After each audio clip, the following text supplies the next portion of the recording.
بسم اللہ الرحمن الرحیم۔ دین کی خاطر سختیوں کا برداشت کرنا اور تکلیف مشقت کا جھیلنا۔ حضور اقدس صلی اللہ علیہ وسلم اور صحابہ کرام رضی اللہ عنہم نے دین کے پھیلانے میں جس قدر تکلیف اور مشقتیں برداشت کی ہے، ان کا برداشت کرنا تو دور درکنار، اس کا ارادہ کرنا بھی ہم جیسے نالائقوں سے دشوار ہے۔ تاریخ کی کتابیں ان واقعات سے بھری ہوئی ہے، مگر ان پر عمل کرنا تو علیحدہ رہا، ہم ان کو معلوم کرنے کی بھی تکلیف نہیں کرتے۔ اس باب میں چند قصوں کے نمونے کے طور پر ذکر کرنا ہے۔ ان میں سب سے پہلے حضور اکرم صلی اللہ علیہ وسلم کے ایک قصہ سے ابتدا کرتا ہوں کہ حضور صلی اللہ علیہ وسلم کا ذکر برکت کا ذریعہ ہے۔ حضور اکرم صلی اللہ علیہ وسلم کے طائف کے سفر کا قصہ۔ نبوت مل جانے کے بعد 9 برس تک نبی اکرم صلی اللہ علیہ وسلم مکہ مکرمہ میں تبلیغ فرماتے رہے اور قوم کی ہدایت اور اصلاح کی کوشش فرماتے رہے، لیکن تھوڑی سی جماعت کے سوا جو مسلمان ہو گئی تھی اور تھوڑے سے ایسے لوگ کے علاوہ جو باوجود مسلمان نہ ہونے کے آپ کی مدد کرتے تھے، اکثر کفار مکہ آپ کو اور آپ کے صحابہ رضی اللہ کو ہر طرح کی تکلیف پہنچاتے تھے، مذاق اڑاتے تھے اور جو ہو سکتا تھا اس سے درگزر نہ کرتے تھے۔ حضور صلی اللہ علیہ وسلم کے چچا ابو طالب بھی انہی نیک دل لوگوں میں تھے جو باوجود مسلمان نہ ہونے کے حضور صلی اللہ علیہ وسلم کی ہر قسم کی مدد فرماتے تھے۔ 10ویں سال میں جب ابو طالب کا بھی انتقال ہو گیا تو کافروں کو اور بھی ہر طرح کے کھلے مہار کا اسلام سے روکنے اور مسلمانوں کو تکلیف پہنچانے کا موقع ملا۔ حضور اقدس صلی اللہ علیہ وسلم اس خیال سے طائف تشریف لے گئے کہ وہاں قبیلہ ثقیف کی بڑی جماعت ہے، اگر وہ قبیلہ مسلمان ہو جائے تو مسلمان کو ان تکلیفوں سے نجات ملے اور دین کے پھیلنے کی بنیاد پر جائے۔ وہاں پہنچ کر قبیلہ کے 3 سرداروں سے جو بڑے درجے کے سمجھے جاتے تھے گفتگو فرمائی اور اللہ کے دین کی طرف بلایا اور اللہ کے رسول کی یعنی اپنی مدد کی طرف متوجہ کیا، مگر ان لوگوں نے بجائے اس کے دین کی بات کو قبول کرتے یا کم سے کم عرب کی مشہور مہمان نوازی کے لحاظ سے ایک نوادار مہمان کی خاطر مددات کرتے، صاف جواب دے دیا اور نہایت بے رخی اور بد اخلاقی سے پیش آئے۔ ان لوگوں نے یہ بھی گوارا نہ کیا کہ آپ یہاں قیام فرما لیں۔ جن لوگوں کو سردار سمجھ کر بات کی تھی کہ وہ شریف ہوں گے اور مذہبی گفتگو کریں گے، ان میں سے ایک شخص بولا کہ اوہو، آپ ہی کو اللہ نے نبی بنا کر بھیجا ہے۔ دوسرا بولا، اللہ کو تمہارے سوا کوئی اور ملتا ہی نہیں تھا جس کو رسول بنا کر بھیجتے۔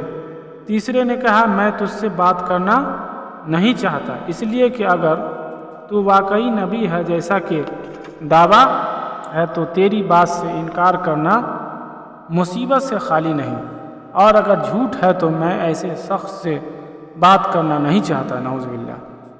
اس کے بعد ان لوگوں سے نا امید ہو کر حضور اکرم صلی اللہ علیہ وسلم نے اور لوگوں سے بات کرنے کا ارادہ فرمایا کہ آپ تو ہمت اور استقلال کے پہاڑ تھے، مگر کسی نے بھی قبول نہیں کیا، بلکہ بجائے قبول کرنے کے حضور صلی اللہ علیہ وسلم سے کہا کہ ہمارے شہر سے فوراً نکل جاؤ اور جہاں تمہاری چاہت کی جگہ ہو وہاں چلے جاؤ۔ حضور اکرم صلی اللہ علیہ وسلم جب ان سے بالکل مایوس ہو کر واپس ہونے لگے تو ان لوگوں نے شہر کے لڑکوں کو پیچھے لگا دیا کہ آپ کا مذاق اڑائے، تالیاں پیٹے، پتھر مارے، حتیٰ کہ آپ صلی اللہ علیہ وسلم کے دونوں جوتے خون کے جاری ہونے سے رنگین ہو گئے۔ حضور اقدس صلی اللہ علیہ وسلم اس حالت میں واپس ہوئے۔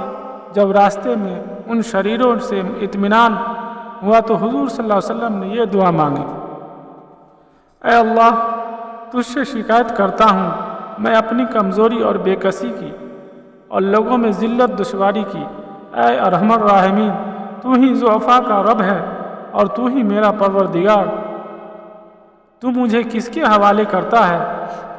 کس اجنبی بیگانہ کے جو مجھے دیکھ کر ترسرو ہوتا ہے اور منہ چڑھاتا ہے، یا کسی دشمن کے جو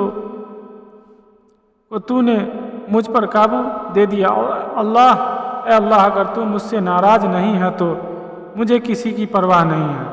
تیری حفاظت مجھے کافی ہے۔ میں تیری چہرے کے اس نور کے طفیل جس سے تمام اندھیرا روشن ہو گئے اور جس سے دنیا اور آخرت کے سارے کام درست ہو جاتے ہیں، اس بات سے پناہ مانگتا ہوں کہ مجھ پر تیرا غصہ ہو یا تو مجھ سے ناراض ہو۔ تیری ناراضگی کا اس وقت تک دور کرنا ضروری ہے جب تک تو راضی نہ ہو۔ نہ تیری سوا کوئی طاقت ہے نہ قوت ہے۔ مالک الملک کی شان کا حاری ہی اس پر جوش آنا یہ تھا کہ حضرت جبرائیل علیہ السلام نے آ کر سلام کیا اور عرض کیا کہ اللہ تعالیٰ نے آپ کی قوم کی وہ گفتگو جو آپ سے ہوئی سنی اور ان کے جوابات سنے، اور ایک فرشتہ کو جس کے متعلق پہاڑ کی خدمت ہے آپ کے پاس بھیجا ہے کہ آپ جو چاہیں اس کو حکم دیں۔ اس کے بعد اس فرشتے نے سلام کیا اور عرض کیا کہ جو ارشاد ہو اس کی تعمیل کرو۔ اگر ارشاد ہو تو دونوں جانب کے پہاڑ کو ملا دوں جس سے یہ سب درمیان میں کچل جائے، اور جو سزا آپ تجویز فرمائیں۔ حضور صلی اللہ علیہ وسلم کی رحیم و کریم ذات نے جواب دیا کہ میں اللہ سے اس کی امید کر رکھتا ہوں کہ اگر یہ مسلمان نہیں ہوئے تو ان کی اولاد میں سے ایسے لوگ پیدا ہوں جو اللہ کی پرستش کرے اور اس کی عبادت کرے۔ فائدہ یہ ہے اخلاق اس کریم ذات کے جس کے ہم لوگ نام لیوا ہیں کہ ہم ذرا سی تکلیف سے ہر کسی کی معمولی سی گالی دے دینے سے ایسے بھڑک جاتے ہیں کہ پھر عمر بھر اس کا بدلہ نہیں اترتا۔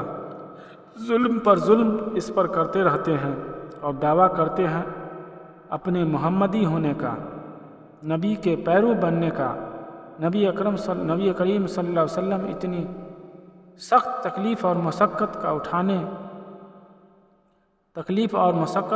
اٹھانے کے باوجود نہ بددعا فرماتے ہیں نہ کوئی بدلہ لیتے ہیں۔